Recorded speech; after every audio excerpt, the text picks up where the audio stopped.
આજે આપણે બનાવીશું ફરાળી ખીચડી, સિંગદાણા બટાકાની ફરાળી ખીચડી. શક્કરિયાની પણ બનાવી શકાય અને કાચા કેળાની પણ બનાવી શકાય, પણ આજે આપણે બટાકાની બનાવીશું. તો એના માટે મેં લીધા છે 3 નંગ બટાકા, સિંગદાણા, લીલા મરચાં, જીરું, લાલ મરચું, નમક, સિંધાલું નમક છે, લીંબુ અને સાકર અથવા ખાંડ, અને 3 ચમચી મેં તેલ લીધું છે. 2 થી 3 ચમચી તેલ લેવાનું અને તેલ ગરમ થવા મેં મૂકી દીધું છે. તેલ ગરમ થાય એટલે આપણે એમાં જીરું નાખીશું.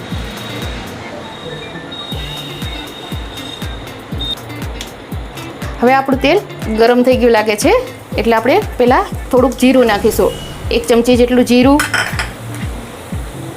પછી એમાં જીરું ગોલ્ડન બ્રાઉન થાય એટલે એમાં આપણે નાખીશું, જો જીરુંનો કલર ચેન્જ થઈ ગયો છે એટલે એમાં આપણે નાખીશું લીલા મરચાં. સ્લો ગેસ કરીને નાખવાના એટલે છાંટા ના ઉડે. મરચાં થોડા થાય,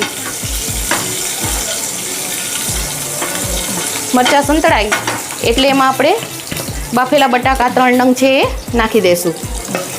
એને મેં મેસરથી મેશ કરી લીધા છે અને ખમણવા હોય તો ખમણી પણ શકાય છે.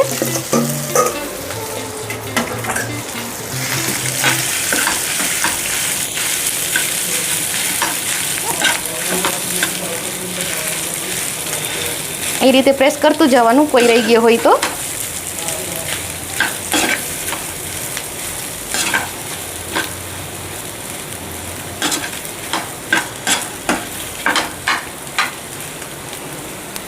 એમાં આપણે નાખીશું 3 થી 4 ચમચી જેટલા સિંગદાણા. અધકચરા વાટેલા છે એ સારા લાગે. આ બધું હવે આપણે મિક્સ કરવાનું.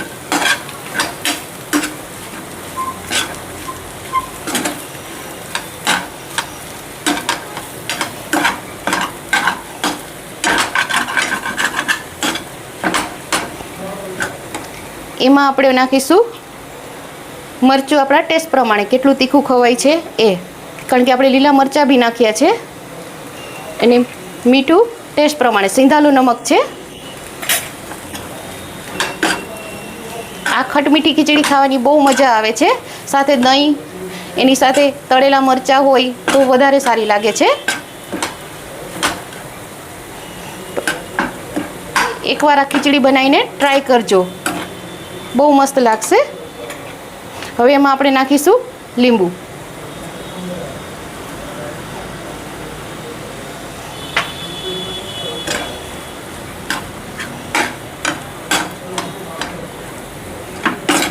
અને એમાં નાખીશું આપણે ખાંડ.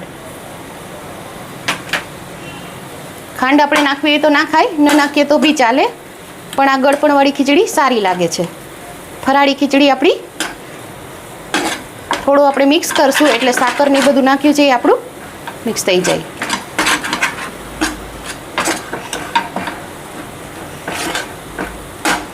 તો ચટપટી મસ્ત મસાલેદાર ખીચડી તૈયાર છે. આમાં આપણે દહીં નાખીને પણ કરી શકીએ તો થોડી પતલી થશે, પણ લીંબુ નાખશું એટલે થોડી જાડી રહેશે, ઘાટી રહેશે. તો આપણી ખીચડી તૈયાર છે. ચમચી રાખી તો તૈયાર છે આપણી સિંગદાણા બટાકાની ખીચડી અથવા તો માંડવી બટાકાની ખીચડી. આ આપણે ફરાળમાં પણ લઈ શકીએ છીએ. અને આમાં ઉપરથી મેં દહીં નાખ્યું છે, દહીં વગર પણ ખાઈ શકીએ છીએ. બહુ સરસ ટેસ્ટી લાગે છે. અને જો તમને મારી આ રેસીપી પસંદ આવી હોય તો મારી ચેનલને લાઈક કરો, શેર કરો અને સબસ્ક્રાઈબ કરજો.